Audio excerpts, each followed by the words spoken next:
Diplomatic. Well, the public need to know that this book page is there On his own. on his own. We're live. I don't even see that. The Live, public everyone. needs to know that he's giving significant solutions to the public. We're live. Back in the room, please. Right, welcome back from break, everyone, and thank you for your work this morning. Thank you also to all of the submitters that we have heard this morning. As a refresh and a reminder, all submitters today will have 5 minutes to present to members of the committee. We suggest that presenters present during their first 3 or 4 minutes and allow 1 to 2 minutes for questions from councillors. Councillors, you are reminded that we need to approach these hearings with an open mind and that we are here to take into account all written and oral submissions when it comes time for deliberations. We are here to listen to submitters and can only ask questions to clarify or get submitters to elaborate on particular points in their submission. These hearings are not an opportunity for elected members to comment on submissions, engage in debate with the submitters, offer solutions, or indicate that they support or otherwise any submission, either verbally or physically. Just a reminder also that hearings are a formal process, and so often we think, well, perhaps people should be given a few extra minutes or things like that, but we have to keep very clearly to the 5 minutes and allow everyone to have the same conditions in which to submit. With that in mind, we will start the late morning block. We are starting with Daryl Carpenter. Daryl, are you here? Welcome, Daryl. Come and take a seat at the front. Councillors, Daryl's submission is 2987, online pack number 8, page 3039, speakers pack number 24. As mentioned, you have 5 minutes to submit this morning. Amy here will give you a wave at minute 4, just to indicate that your time is coming to an end. If there is time within your 5 minutes, councillors have the opportunity to ask any questions of clarification. When you're ready. Called Gerald Carpenter. I'm speaking today as an individual. I've lived in Wellington for the last 30 years and my work area includes the Wairarapa. I'm an FMC member as an individual. I regularly use paper roads and other backcountry tracks and roads, and I rely heavily on Hira Tonga Nuku Walking Access Commission maps and bits and pieces. I'm a bike packer, which is long distance mountain biking, and I regularly cycle between Palliser, Lighthouse and White Rock. I leave a message with White Rock Station every time that I'm passing through so that they know that I'm passing through their land. To this date, over the last 3 to 5 years, I've never had a reply to the invitation for them to do that, but I certainly make that a point of what I do. I acknowledge Ngāti Hiniwaka Iwi as tangata whenua of the land that we're talking about, and whilst I am tangata Tiriti, I'm also exploring Ngāti Tile Link, so I have some connection with them through that mechanism as well. If I can have their contact details, I'm very happy to extend to them the courtesy that I do for White Rock Station as I pass through their land. As I said, I'm a long distance mountain biker and it's called bike packing. I regularly ride between the Lighthouse and White Rock on Wellington to Wellington circular route. I certainly do not camp in this particular area because there's camping facilities and provision in Naui or at the White Rock dock campsite itself. The many deep rutted vehicle tracks are unsightly and certainly look terrible. They're dangerous and certainly for bike packers such as myself are deep, slippery and unstable and expand over quite a considerable period of area, and there certainly are lots of them. When the track or the road becomes narrow, there is only one set of tracks and it's very obvious where the road actually goes or equally does not go. However, there's still a need, I believe, to really indicate whether the road is or isn't. Sure, there's been many submissions on the legal standing of the paper road, and I don't really want to speak to that. I'm sure there's others who would be more versed and able to speak specifically to that. There's certainly a number of legal mechanisms. I'm sure people have spoken about that. South Wairarapa District Council could use, and in this instance has chosen not to. There's some questions around the legality or certainly the illegality of the process that are being used or followed, and I'd encourage a review or consideration of that.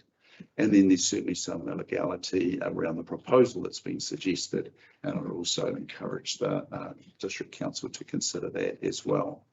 The loss of this route as a cycling route would certainly be a shame personally for me, but I'm sure there's many other folk who do the same.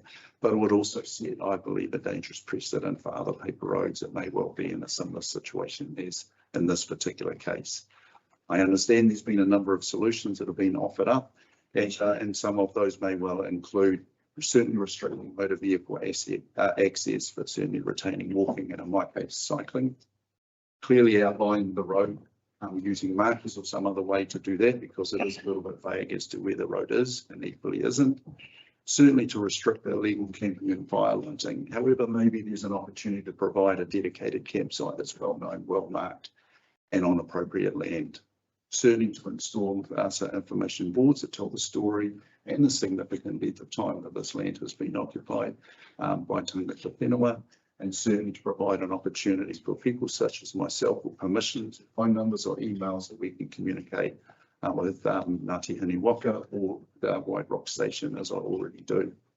And there's an opportunity to fence the road section and or put gravel down or clear away the considerable fault holes.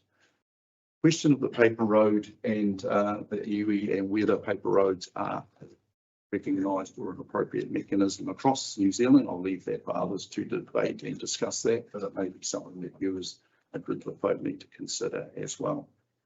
So in summary, you've seen my written submission and hopefully a little bit of what I've spoken to today. The proposed bylaw, and the content process, I believe, is on very shaky legal grounds, and some would suggest it would even be illegal. There are some potential solutions to identify problems, and I encourage the District Council to consider those. And part of that would be to hold the conversation with those key stakeholders, particularly the landowners. In this case, I believe Ngāti Hiniwaka, commit to a set of actions and then follow due process when it comes to part of that. And also, I'll just go back to that earlier point, the loss of this cycle route would be a shame. In this particular case, in the specific area that we're talking about, but it will also set a dangerous precedent, either in your own council environment, but also for the rest of New Zealand. I've got to say today.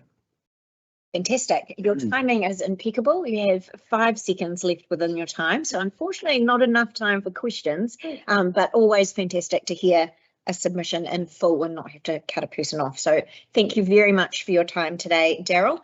Your written and verbal submission will both be taken into account as we move forward. You're welcome to stay and listen to further submissions. And thank you very much. Fantastic. And the first presenter is Nathan. Nathan is joining us online. Nathan, you already have your camera on. When you're ready, you can unmute yourself. Councillor Nathan's submission is number 881, online packet number 3, page 893, speaker pack 25. Nathan, you have 5 minutes to submit your position to councillors. If you are able to leave us a little time at the end for questions, that's fantastic, but how you choose to use your time is entirely up to you. Your time will start when you're ready, and Amy will give you a wave at about the 4-minute mark, so you know that your time is coming to an end. Kia ora koutou. Thank you for giving me the opportunity to speak today. My name's Nathan and I'm a local, and I've lived with the sea and the whenua around Cape Palliser for a large part of my life. And I'm speaking today because I deeply oppose the bylaw that seeks to restrict access to the paper road beyond Cape Palliser, not just for me, but particularly for any local, anyone who treats this area with the deep respect that it deserves. I'm not speaking on behalf of anyone that has trashed the area or anyone that is disrespectful to this area. But before I go further, I'd like to acknowledge the hapu, the whenua that is connected to this land. And I recognise that this stretch of coast holds deep spiritual and cultural value.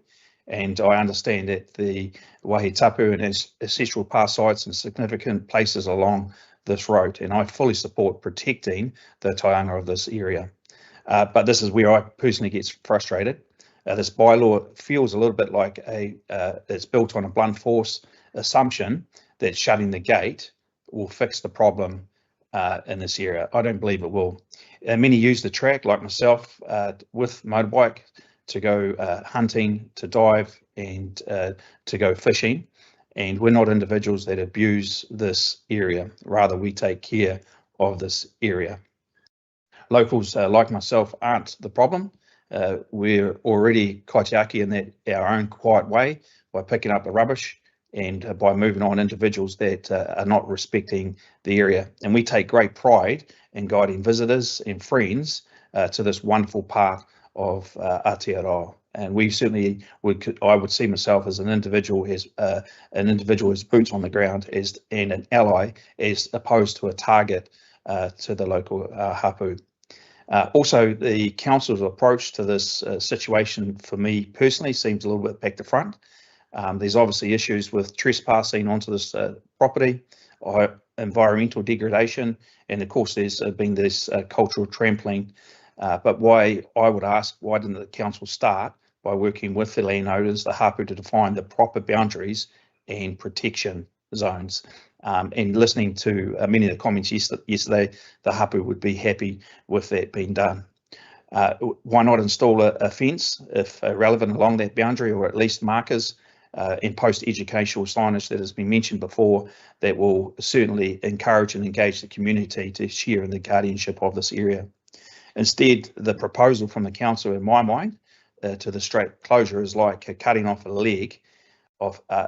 Is like cutting a leg off, as opposed to allowing a broken ankle to be fixed.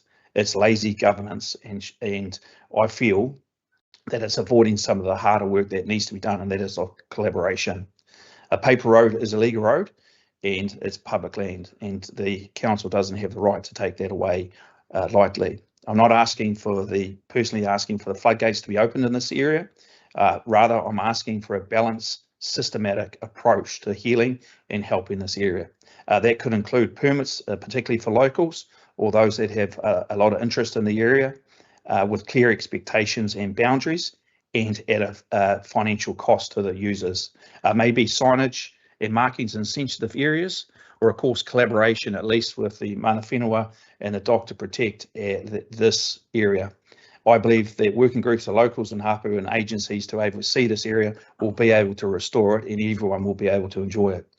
Because once you shut people out completely, you lose their help, you lose their eyes, their ears, and you lose the individuals on the ground, and you push conversation from partnership into opposition.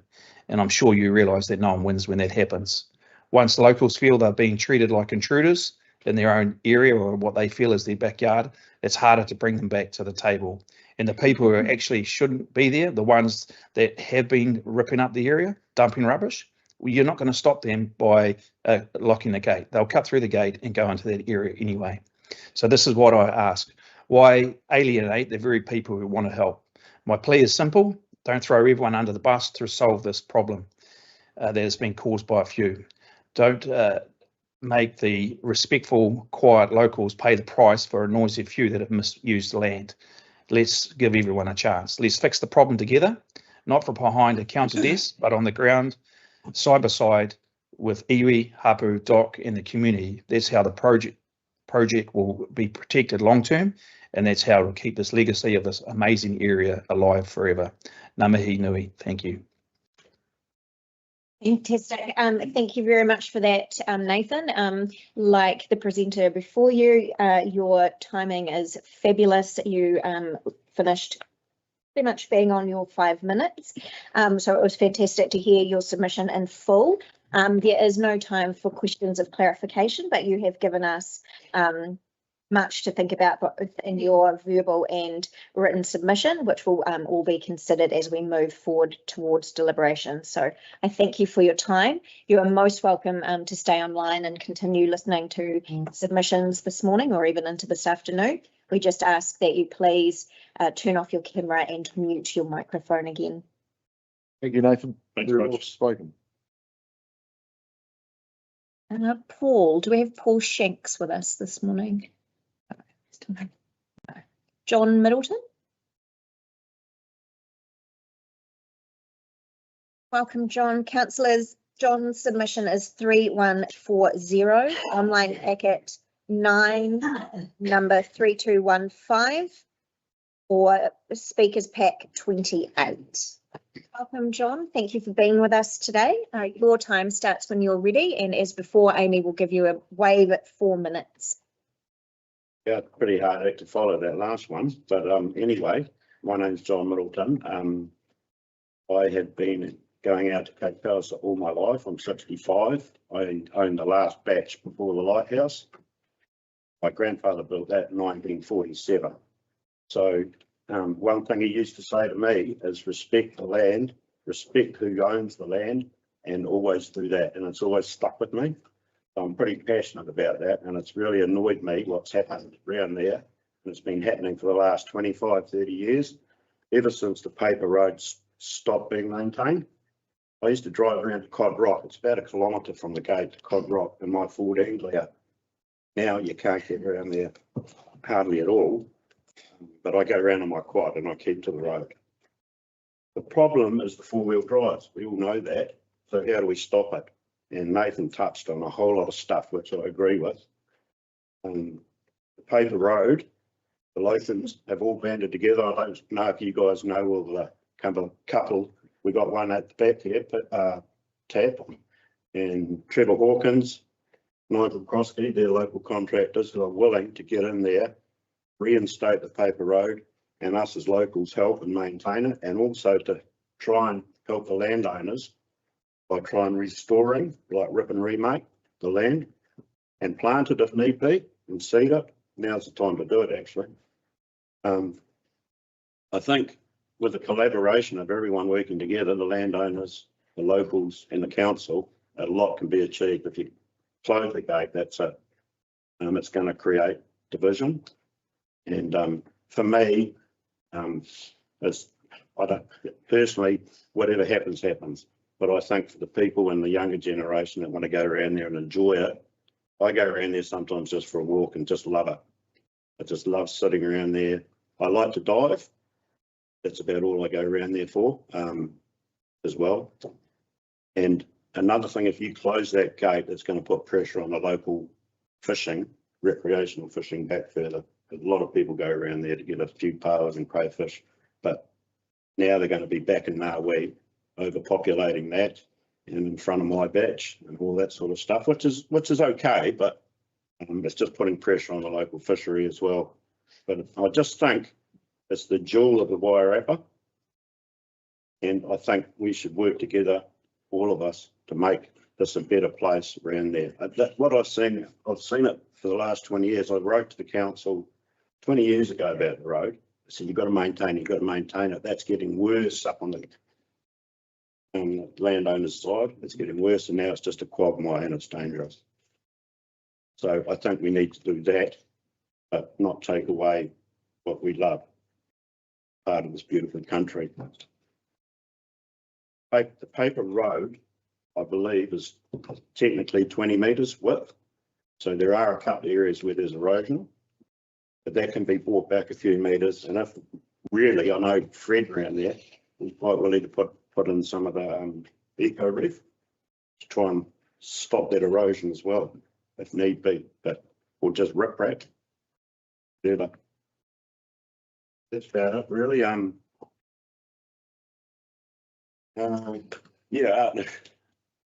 I did think about another option of locking the gate. You can have a lock gate, but you could possibly have a dual gate next to it, which would allow maybe bikes, cyclists, walkers, and even quads, if you keep it down to about 1400 millimetres or 1.4 metres width. Will allow them through. At least people can go around for a fish or something like that, if you absolutely want to have to stop vehicles going around. Yeah, thank you. And fencing, I thought about that too, and I've roughly worked it out as about 25,000 to fence it on the paper road side all the way to Cod Rock, which is the main area and the only area really of concern. But I just hope it works out for everyone. But yeah. Thank you. Fantastic. Thank you, John. Well, Councillor Macaulay, one quick question. Just, you were suggesting as a solution, not letting four-wheel drives in at all. Is that what? Well, if you're going to go down that road, I don't really know. I'm not suggesting that, but I'm thinking as a last resort. I'm thinking if that doesn't work, what I suggested in the first place, just, you know, keeping the paper road up to scratch and the locals look after it and everyone. If that doesn't work, then plan B. And then plan C is, I'm going to go down that trail. Thank you. Very thought out, yeah. Fantastic. Thank you very much, John. Thanks, John. Bruce McCullough. Councillors, Bruce's submission is 3164, online packet 9, pages 3240. Speakers pack number 29. Good morning and welcome, Bruce. As I've said before, Amy will give you a wave at minute 4 and your time will start when you are ready. Submission I have made is in opposition to the proposed paper road bylaw. In opposing the proposed bylaw, I wish it to be known that I'm not unsympathetic to the concerns of landowners regarding damage to and abuse of their properties, all of which will have been by vehicles, not walkers or cyclists. The solution is in their hands, but not via this unlawful route. I submit precluding motorised access, demarcating the paper road, and there are various ways this can be achieved, clear signage, and erection of sensible barriers such as each end of the Remataka cycle trail and the Greytown rail trail, while permitting continued access by walkers and cyclists will achieve the desired outcome. There are 3 points I want to emphasise this morning. Firstly, prior to my moving to reside in the Wairarapa permanently 13 years ago, I owned a 370-acre farm in Oharia Valley, close to the Wellington West Coast, extending to the third highest point in Wellington. This property has a public walkway, the Colonial North Walkway crossing it, a paper road through it, and I granted the Te Aroa Trust legal access for the National Te Aroa Trail. That's the national pathway from Cape Reinga to Bowen, leading to the walkway. Protect my property and prevent unauthorised access to my farm, which is a fully working sheep and cattle farm. I fenced the paper road. I built stiles over fences at each end of the walkway and of the trail, and in conjunction with the local council, erected signage at access points with clear do's and don'ts. This had the desired outcomes. I therefore suggest that this is open to the landowners in conjunction with South Wairarapa District Council to do likewise. Secondly, at personal cost, I have obtained a 7-page legal opinion from a national law firm specialising in property law. Their summarised conclusion is, and I quote, "In our view, South Wairarapa District Council is not empowered under the Land Transfer Act or the Local Government Act to make a bylaw which completely restricts pedestrian and cyclist access to the paper road.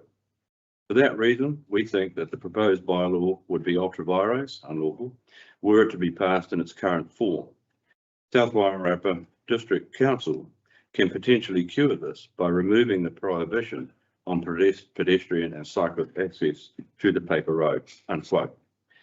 Yesterday, you heard from Haringa Anuku, the Crown Agency Outdoor Access Commission. My conclusions and recommendation are consistent with theirs. I urge you to read their full 5-page submission. It is definitive. I just want to quote a couple of pieces from it because they're relevant. Regarding damage and related issues on adjacent land, the bylaw does not control any behaviour or actions on adjacent land, and it is not the role of council to do so. That is the role of the landowners who already have recourse to the existing civil and criminal legal remedies. Regarding safety, the courts have held that if the council carries out no work on an unformed legal road, there is no liability. The council also has no role in protecting members of the public from natural hazards or from their own actions and judgments. Third point I want to make, and this was illustrated yesterday. The paper road subject to the proposal adjoins 6 properties, 2 Maori freehold blocks set apart as Maori reservations, 2 private freeholds, a Crown land block scenic reserve, and a forest park administered by the Department of Conservation. The road provides continuous access to and from Cape Palliser and White Rock. Access from White Rock is open by way of an easement for walking and cycling access. There is no dead end, as is incorrectly suggested in the proposal documentation. Well over 80% of the more than 3,500 submissions on this proposal are against it. To proceed with the proposed bylaw is likely to not only be unlawful, but be a breach of the Bill of Rights Act, and disenfranchisement of the rights of every New Zealand. Allowing cyclists and walkers continuing access to the unformed legal road and doing the simple self-help actions I've suggested will provide a beneficial part of solving the problems. We don't damage the environment. We're part of it. We love it and respect it. It is every Kiwi's heritage. Thank you very much. We've come to the end of our time. Very impressed with everyone's own timekeeping skills this morning. No time for questions, but you have left us with very clear food for thought in both your written and verbal submission this morning. So I do thank you for that, Bruce. You're welcome to stay with us and listen to further submissions. Tom, you are next. Tom's submission is number 3234. Online packet number 9, page 3313, or speakers pack number 31. Welcome, Tom. I think you've heard me say a number of times how much time you've got. So just keep an eye out for Amy, who will give you a wave at minute number 4 when you're ready. I'm a serious cyclist and I ride in the Wellington Regional coastal roads and pathways on a regular basis. On my own and with my friends and fellow club members of the Athletics Cycling Master. Riding from White Rock to Cape Palliser is one of our joys and it's not dangerous or hell. Additionally, I own and operate my own cycling business, Cycling Tom Bike Hire and Tours. We bring keen cyclists, cycling tourism to the Wairarapa for single day and multi-day rides. Cycling tourism is a growth industry locally, nationally and internationally. Protecting the environment and New Zealand's heritage is part of our business. Continuing access to the paper road, which is subject to the proposed bylaw, is important to us personally and for our personal business and business lives.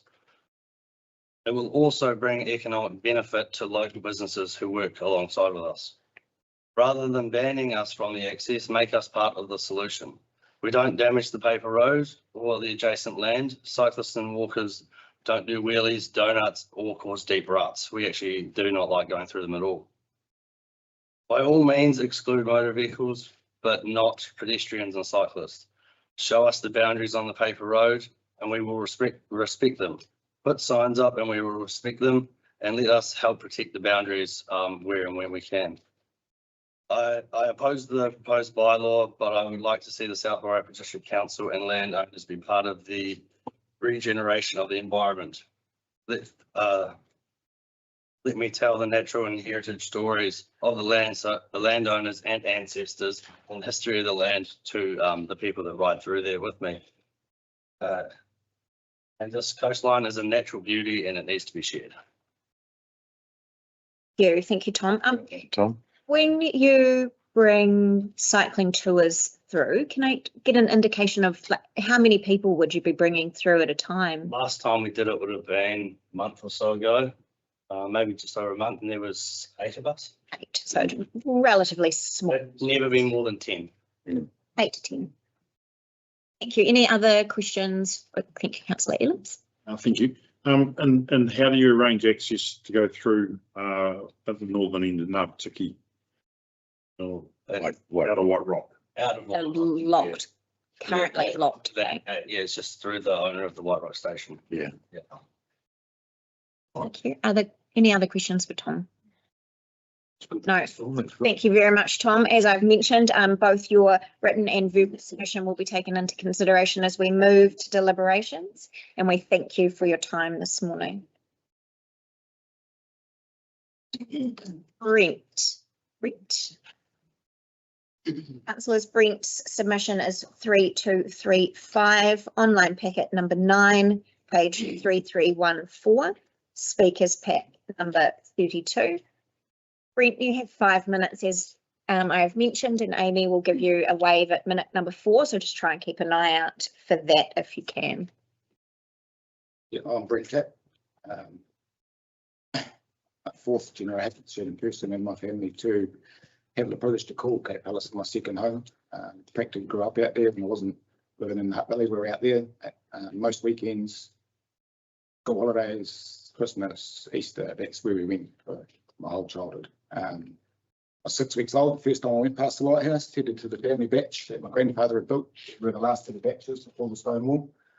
All that remains is the concrete foundation, a pile of buried debris, February 1995, which my father and grandfather were both there when that occurred. They were at the batch. They were part of the team that helped get other people out of danger.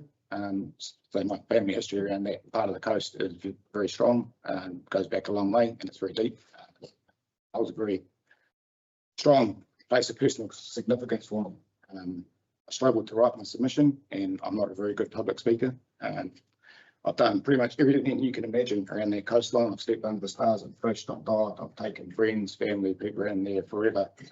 It's one of the most unique places on earth. Been to a lot of places on this earth, and I can tell you this is one of the most unique places. I now share this little slice of paradise with my partner and my boys, as well as the rest of my extended family and friends. Once reading through the initial documents about the bylaw, I found it to be poorly thought through, and the closing off of all access to be a knee-jerk reaction and potentially an overreach of council's responsibilities. Internally, I questioned the legality of it, and after a little bit of research, things weren't quite adding up, but I'll leave the legal side of things to people more qualified than I am. There's been an underlying tone voiced on social media suggesting the council have tried to slip things through with minimal consultation. It may go unnoticed. Again, I'm not going to comment on that. It's my area of expertise. What I can comment on is facts like I grew up catching tadpoles in the puddles and ruts around that corner past the lighthouse 40 years ago. So vehicle damage and poorly maintained roads is nothing new. It's been occurring for a very long time. And the deterioration of the road and landscape has increased with the increase of forward drives in New Zealand roads and the easily accessed places like that for forward drives. But as I said, I believe it's a knee-jerk reaction to lock everybody up. And I think that the best solution moving forward would be that the road be brought up to scratch, fencing be erected with clear defined boundaries. Planting could be done on the inside of that fencing to prevent fences being cut and people just driving in there in the future. I've put a lot of thought into this. I've done some basic costings, all available if anyone unlocks them. And touching on what John said earlier, there are a number of local Maori residents and holiday goers that have a lot of resources at their disposal. I'm one of them. I have trucks, I have diggers, I own a construction company and have been in construction and contracting my whole working career. And I am sure that there would be a way to move forward, utilising the skills of the people offering them and working with the landowners and with the council and getting a solution that doesn't lock everybody out, that gets the road up to scratch, improves the safety and the visibility for everybody, and gives, again, a clear defined boundary to private land. So it's private land. I'm a rural owner in the Lower Hutt, and my property is all fenced, and it came at my cost because I own the land. It's not a cost that I try to impose on the council or anybody else. So yeah, that's pretty much all I have to say. I'm happy to offer my services to work in with iwi, landowners, councils. I'm out there a big portion of my life, and I want to see access to that area retained for myself, my family, and future generations. Thank you, Brent. Any questions of clarification for Brent this morning? Okay. Thanks, Brent. Just, I've talked to different people out there, and there's a bit of dispute over how well that road used to be maintained. When you had the batch further around before the fire, how well was that road maintained by your You memory? could drive there until we're rock car without any issue at all. Yep. It was done regularly. Guests, visitors, up until I was 10 when the batch burned down. Yep. We owned a two-wheel drive car. My friends, family, they'll come out in two-wheel drive cars. Now you struggle to get more than 50 metres past the line and see a two-wheel drive car. That's bad. Yeah. If that track had, I believe, if that track had been maintained, the damage to the surrounding lands would be minimal compared to what it is now, because at the moment, the only alternative route is to go on to private land. So if there was a route where you didn't, people wouldn't. It's that simple. And if it was fenced, with a clear boundary, clear signage, like I said, you could plant the inside of it. So in 5 years' time, you couldn't drive through even if you wanted to. Yeah. There are other solutions other than closing off a route. That's a very good idea. Okay. Cool. Thank you very much. That is your time. Thanks. Thank you for your submission. Yeah. Richard Murcott. Councillors, Richard's submission is number 3337, online packet 9, page 3425. Speakers pack number 53. Welcome, Richard. Thank you for being with us this morning. As per our previous minutes, you have 5 minutes to speak to us this morning. Before I commence, I'm relying upon slides. Yes, Amy, have you? Amy's just getting there, so we won't start until Amy's set up, and so your time won't start until that's all ready to go.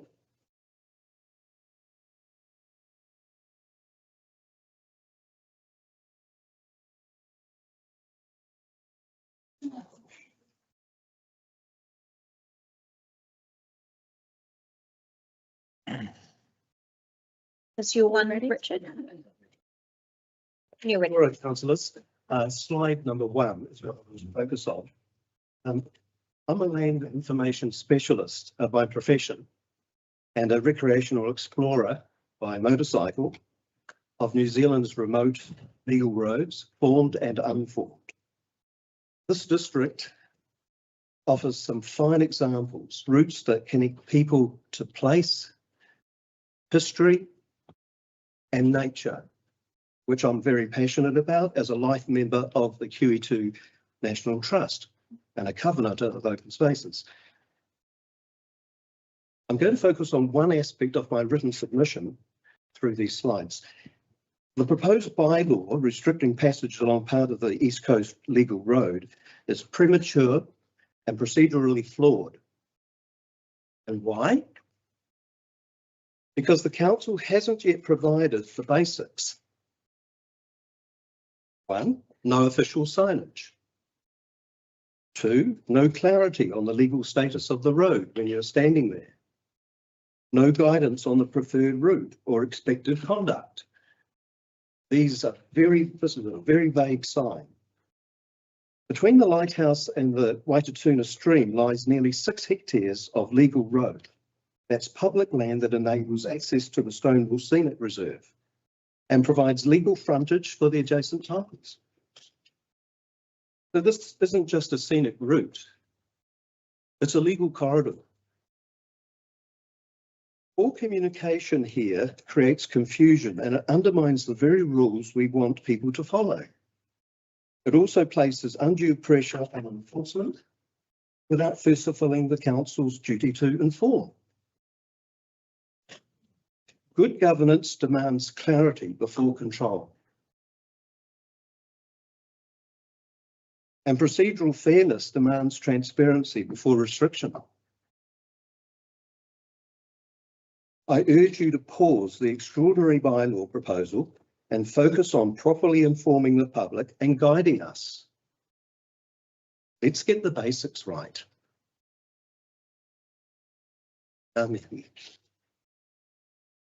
Flip to slide 2, please. This is my analysis of the strategic benefits of for users, and the right-hand column, the way the council wins if signage is improved, just from improved signage. Next slide, please. This is an analysis of the existing sign on the left-hand side, the suggested ways that signage could be improved. Signage that informs would make a big difference when people unfamiliar with the area drive. And that's the main part of my submission. I would just like to say, I do have another couple of slides just to highlight a couple of things that might crop up for you. Next one, please. The history is important. When I visit places, I really love this. This road was surveyed a long time ago. It became legal in 1934 under the Featherston County Council, 19 kilometres of it from just north of Nawi all the way through to White Rock, as we know. Next slide, please. Even formed roads managed carefully by the council don't follow legal roads. Here's an example right there near Mangatoto. There's all sorts of reasons why the route you take, the path you take, deviates from the legal road here and there. And there are some tricks that people really need to understand about that. And lastly, the last slide was just simply a record of the proclamation by the Governor General to highlight how legal this is and all the name boxes that were taken. So thank you very much. Thank you very much. Amy, you will circulate those slides to councillors, I assume. Thank you. Yes, printed version. Thank you.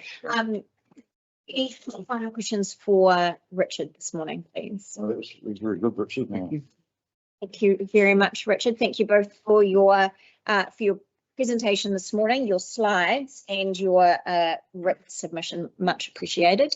As I've mentioned to others, we welcome you to join us for the rest of the day, and we thank you for your time. Thank you very much, Councillor. Thank you very much for the opportunity. Thank you.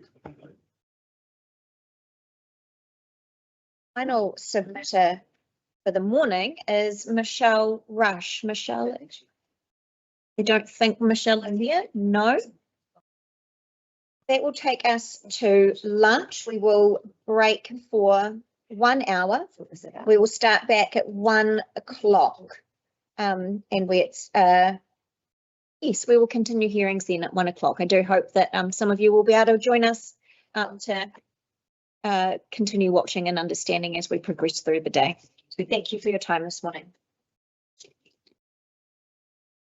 Very good.